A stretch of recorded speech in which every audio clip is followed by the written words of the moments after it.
Hello friends और students. कुछ दिन पहले हमने एक वीडियो अपलोड की थी जिसमें हमने बात की थी प्राकृतिक आपदाओं के बारे में, जिसके अंतर्गत हमने जाना था आंधी, तूफान, टिड्डी का प्रकोप आदि के बारे में। और इस वीडियो में भी हम कुछ प्रमुख प्राकृतिक आपदाओं के बारे में बात करेंगे, जिसमें सूखा, लू, पाला, ओला, कोहरा और बाढ़ आदि आता है। जैसा कि हम सभी को पता है कि हमारे आसपास का मौसम, वातावरण और जलवायु किसी भी फसल के सफल उत्पादन के लिए आवश्यक होती हैं। किसी भी मौसम और जलवायु की अनुकूल या प्रतिकूल दशाएं जल, वायु और तापमान पर निर्भर करता है, लेकिन मनुष्य इन कारकों को नियंत्रित नहीं कर सकता है। इसलिए इन कारकों की कमी या अधिकता से जो भी आपदाएं उत्पन्न होती है उन्हें प्राकृतिक आपदा कहते हैं, जैसे सूखा, लू, पाला, ओला, कोहरा, बाढ़ आदि। अब आगे एक एक करके इन सभी प्राकृतिक आपदाओं के बारे में जानने की कोशिश करेंगे।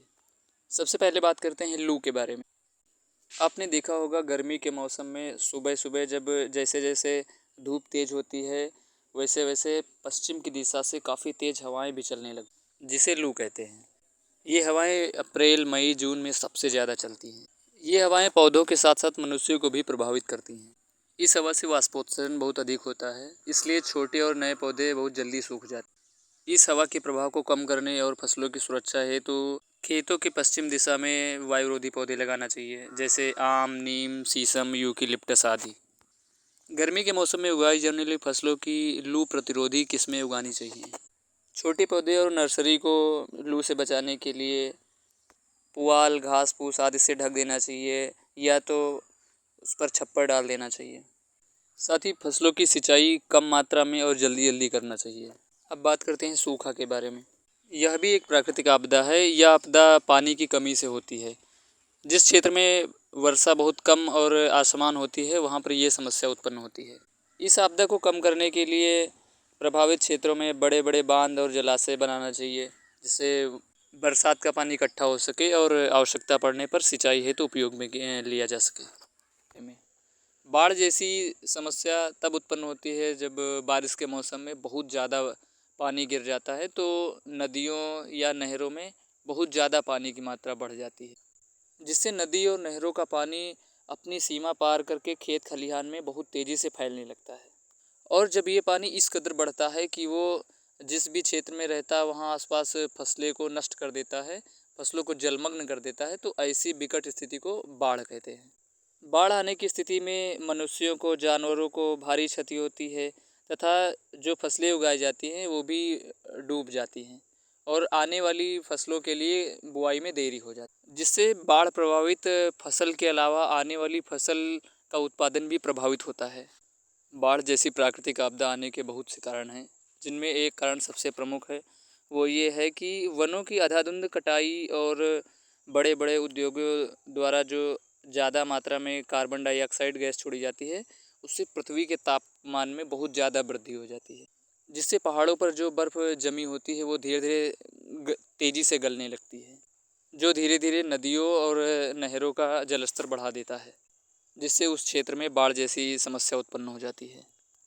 अब बात करते हैं पाला के बारे में। पाला जैसी समस्या सर्दी के मौसम में होती है।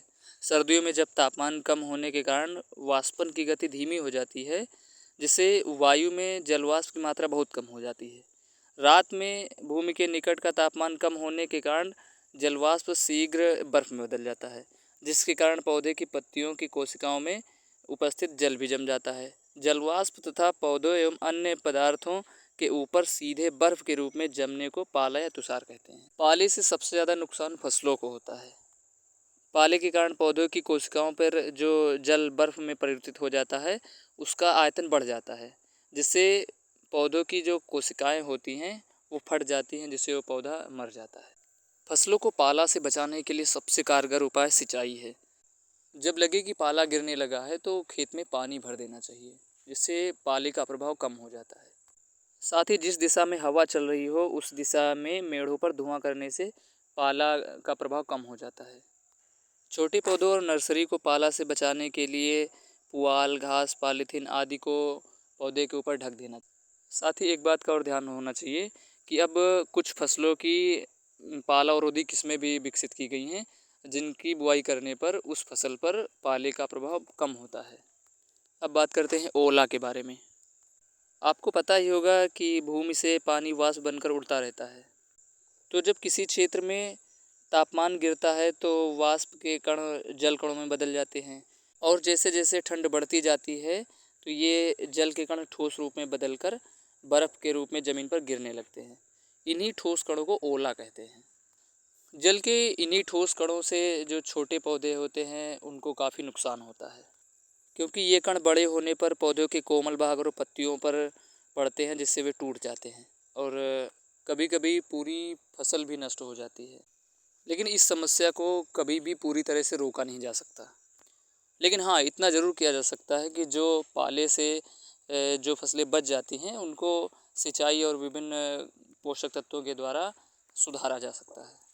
अब बात करते हैं कोहरा के बारे में।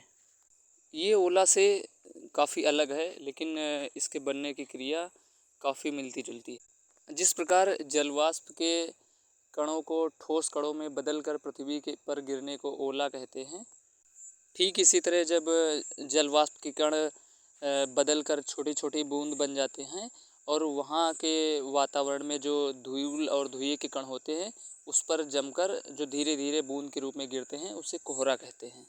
और कभी कभी कोहरा इतना ज़्यादा गिरने लगता है कि आसपास की वस्तुएं भी दिखाई नहीं पड़ती हैं। लेकिन जैसे जैसे सूर्योदय होता है, सूर्य की गर्मी से पानी की बूंदें धीरे धीरे जलवाष्प में परिवर्तित हो जाती हैं और कोहरा समाप्त हो जाता है। लेकिन जब कई दिनों तक कोहरा की स्थिति बनी रहती तो फसलों को नुकसान होता है। आलू, अरहर, मटर आदि में कोहरे पर विशेष प्रभाव पड़ता है। कुछ फसलों में कोहरा अधिक गिरने पर बहुत तरह के रोग लग जाते हैं, जिससे फसलों की उपज बहुत घट जाती है। इस वीडियो में बस इतना ही और नेक्स्ट वीडियो में हम कुछ नई जानकारी के साथ आपसे मिलते हैं। तब तक के लिए धन्यवाद।